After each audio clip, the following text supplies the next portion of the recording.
चल जी, अहमदाबाद से। राधा वल्लभ श्री। राधे राधे महाराज जी।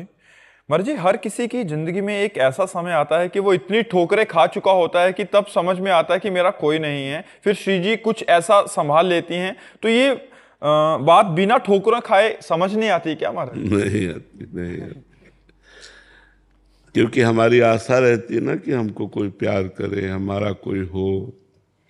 और संसार में प्रियता तो लगता है इन्होंने नहीं प्यार किया तो शायद ये प्यार करे, माँ ने प्यार नहीं किया तो पिता प्यार करे, भाई प्यार करे, हमारा फ्रेंड प्यार करे। मतलब हमारी एक भूख रहती है कि कोई हमें प्यार करे। सबकी रहती है, आपकी नहीं, पूरी सृष्टि की, पशु पक्षी की भी रहती है। पशु पक्षी की भी रहती है, कोई प्यार करे। हम लोग प्रेम के भूखे हैं, लेकिन प्रेम यहाँ है नहीं। यहाँ छल है, कपट है, स्वार्थ है, अपनी वासना की पूर्ति है। आपको जब तक हमारे से काम की पूर्ति होती रही तब तक तो आप प्यार का नाटक कर दो। जहाँ काम की पूर्ति नहीं होगी वहाँ कोई प्यार नहीं करता, क्योंकि हम प्रेम में भगवान के अंश हैं। भगवान प्रेम स्वरूप हैं, तो हम प्रेम में भगवान के अंश हैं। तो लगता है मुझे कहीं तो प्यार मिले, लेकिन कहीं प्यार टिकाऊ नहीं देता। टिकाऊ है नहीं, प्यार कहीं टिकाऊ नहीं है। किसी का थोड़ा लंबा चल गया अगर स्वार्थ और मन मिलता रहा, नहीं फिर प्यार मेरे शरीर को, मेरी वस्तुओं को, मेरे पद को, मेरी महिमा को देखकर नहीं, सिर्फ मुझे, वो तो केवल भगवान कर सकते हैं, वो कोई इंसान नहीं कर सकता। इसी बात से हमें वैराग्य हुआ था। हम कक्षा 9 में पढ़ रहे थे, तो हमें माँ में बहुत आसक्ति थी। और जब हम स्कूल से आते और माँ आके झोला उतारती तो हमारे आग लग जाती है, मरेगी यार, फिर कैसे रह पाऊंगा, माँ मरेगी, पिताजी मरेंगे यार, मरण धर्मा शरीर मेरा कौन है, फिर कौन। बस सोचते सोचते दिमाग में बस ये आया कि भगवान। बस हाई स्कूल में फार्म नहीं भरा और भाग पड़े भगवान की खोज में। और 13 वर्ष से लेकर के आज 56-57 वर्ष होते जा रहे आयु के, उसी मार्ग में चलते हुए। तो वास्तविक जो प्यार है वो भगवान से मिलता है, इंसान से कभी नहीं मिलता, क्योंकि कोई कितना भी हो वो स्वार्थी होता है। महाराज जी, आपको प्रथम अनुभव कब हुआ था कि वो प्यार कर रहे हैं? पहले दिन ही अनुभव हो गया था, पहले दिन ही।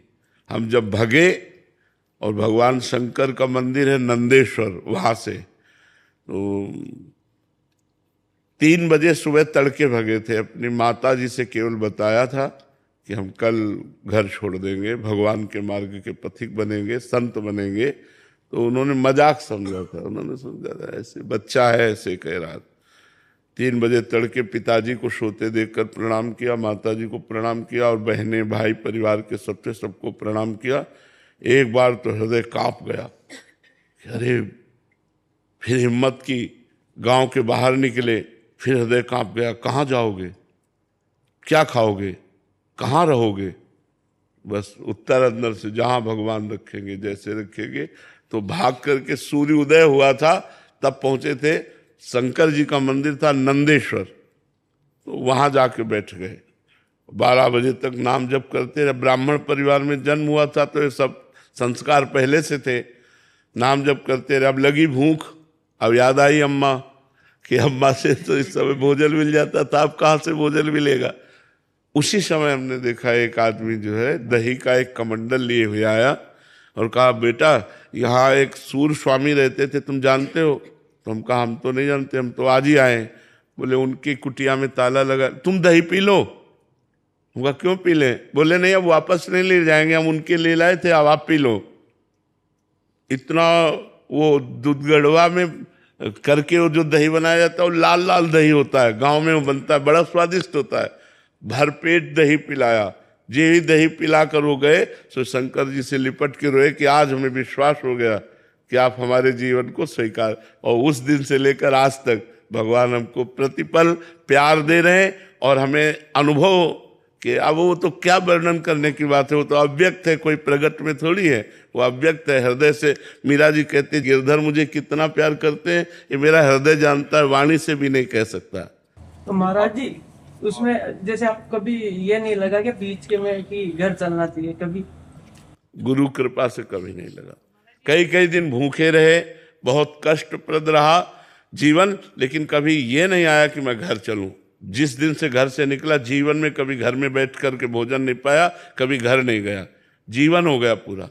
जिस दिन से घर से निकला आज तक घर नहीं गया। महाराज जी, जैसे आपके रोग हुआ था, पता चला, जब याद आएगा कि घर होता? नहीं, बिल्कुल भी नहीं।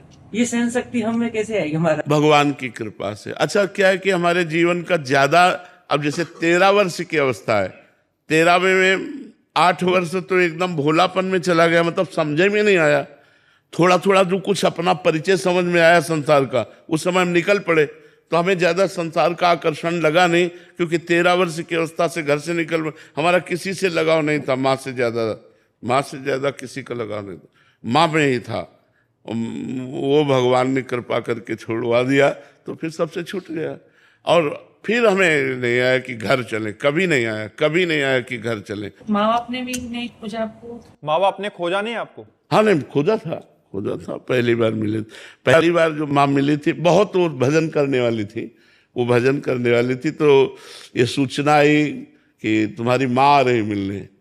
तो हम पहले भागकर ठाकुर जी के मंदिर में गए, उनसे प्रार्थना की कि मेरी सामर्थ्य नहीं है, इस मोहरे से लड़ पाना मेरी सामर्थ्य नहीं, क्योंकि उनकी आंसुओं से बात होती है, तो वो मेरी सामर्थ्य नहीं है। तो हमने ठाकुर जी से प्रार्थना की कि मुझे सामर्थ्य दीजिए कि मैं अपनी माँ से बात कर सकूं। तो जो ही दूर से देखा उन्होंने हमें, तो दौड़कर गले लगाया।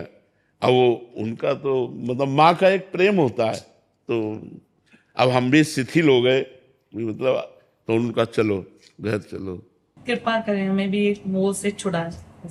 हाँ, भगवान ही छुड़ाते। तो हमने अपनी माँ से फिर कठोर वचन बोले, तो आप विचार कीजिए, मैं सतमार्ग में चल रहा हूँ, आप मुझे आशीर्वाद दीजिए, आप जानती हैं कि ये सही मार्ग है। तो उनका जाओ, आज के बाद मैं कभी तुम्हारे सामने नहीं आऊंगी और भगवान तुम्हारी रक्षा करें।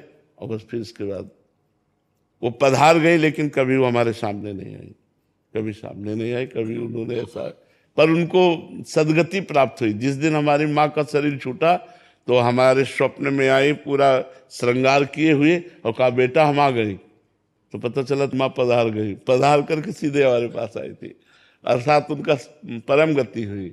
अब जिनके लड़के भगवान के मार्ग में, उनके तो परम गति होगी ही, उनका परम गति।